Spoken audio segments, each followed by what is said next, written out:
انشاءاللہ. اگلا سوال، طلاق کا حکم کیا ہے؟ اہل بیت کے نزدیک طلاق کا حکم کیا ہے؟ طلاق کا حکم کیا ہے کہ بھائی اگر کوئی عورت مرد کے ساتھ اس کی نہیں بنتی، ٹھیک ہے نا، عورت اور مرد یہ دونوں اس بات پہ پہنچ جاتے ہیں کہ بھائی ہمارے زندگی کرنا مشکل ہے، ہمیں اللہ کا جو حکم ہے کہ پیار سے رہو، محبت سے رہو، یہ ناممکن ہے ہمارے لیے، اخلاق ایسا ہے کہ نہیں بن سکتی، تو پھر وہ طلاق دینا ہوتا ہے نا، مرد کو اس کو طلاق دے گا عورت کو. جی ہاں. تو 3 طلاق کے بارے میں کیا کہنا؟ 3 طلاق؟ ہاں 3 طلاقیں نہیں ہوتی نا، وہ 3 طلاقیں جو ہے نا وہ یہ ہے کہ آپ 10 مرتبہ بھی طلاق دے دیں نا، وہ طلاق ہوتی ہی نہیں ہے.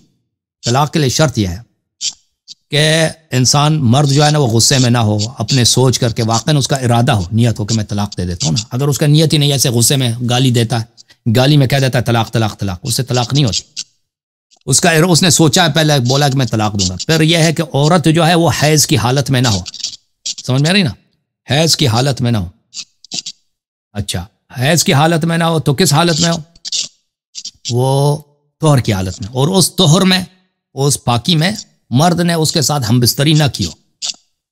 اگر ہم بستری ہو گئی ہے تو اب طلاق دینا چاہتا ہے تو پھر طلاق نہیں دے سکتا، پھر انتظار کرنا ہوگا. وہ دوبارہ حیض میں جائے گی، حیض کے بعد دوبارہ وہ پاک ہوگی، پھر وہ اس وقت طلاق دے سکے گا. پھر اس کے لیے شرط یہ ہے کہ 2 عادل گواہ ہونے چاہیے، 2 گواہ لے کے آ جائے، یا 2 3 4 5 جتنے مل سکتے ہیں، 2 کم از کم ہے کہ وہ گواہ دیکھ لیں بھائی، کہ کہتے ہیں بھائی میں طلاق دیتا ہوں، طلاق دیا میں نے.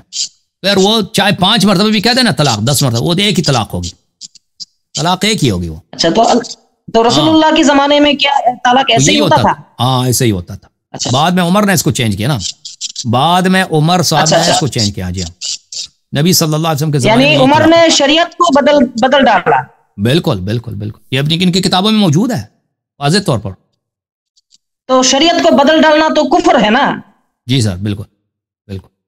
اچھا تو ٹھیک ہے، چلو میرا اگلا سوال، ایران کے خمینی سیستانی، اس کے بارے میں آپ کو کیا کہنا ہے؟ یہ لوگ دنیا پرست لوگ ہیں، بے دین لوگ ہیں، اور یہ لوگ، ان کے عقائد بہت گندے ہیں. اور یہ لوگ، جی ہاں، سیستانی کافی مختلف ہے خمینی اور خامنئی سے، لیکن ایک بات میں سب مشترک ہے، یہ سب بدعتی لوگ ہیں، اہل بدعت ہیں، عقائد ان کے باطل ہیں، یہ لوگوں پہ ظلم کرتے ہیں. اور شیعہ قوم کو انہوں نے بہت نقصان پہنچایا، پسپا کیا شیعہ قوم کو، اور شیعہ قوم کے مصالح کیا ہے، شیعہ قوم کی کیسے، کیونکہ لیڈرشپ ان کے ہاتھ میں ہے، شیعہ قوم کو آگے بڑھائیں، اس کے متعلق یہ نہیں سوچتے، اور ان کا فکر یہ نہیں ہے.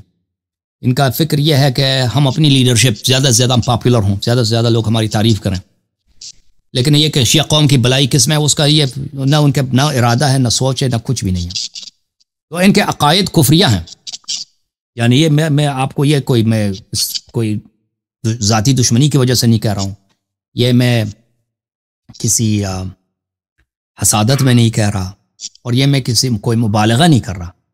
آپ کو بتا رہا ہوں کہ ان کے عقائد یہ بہت سارے بدعات میں مبتلا ہیں. اور ان کے عقائد جیسے ابھی آتے ہیں نا، صحابہ کی گفتگو ہوتی ہے، بات ہوتی ہے صحابہ کی، ابو بکر، عمر، عثمان، تو ہم بتاتے ہیں کہ یہ کفر ہے، یہ کفر ہے ان میں. اسی طرح ان میں بھی بہت سارے کفریات موجود ہیں. تو ان کے عقائد، یہ نام کے شیعہ ہیں، نام کے شیعہ علماء ہیں، اور شیعہ علماء کی اکثریت جو ہے ان کے عقائد کفریہ ہیں. صرف خامنئی سیستانی نہیں ہے، ان کی اکثریت یہی ہے. شیعہ ذاکرین، شیعہ مولوی، اکثریت ان کی یہی ہے. شیعہ عوام بھی یہی ہے اکثریت.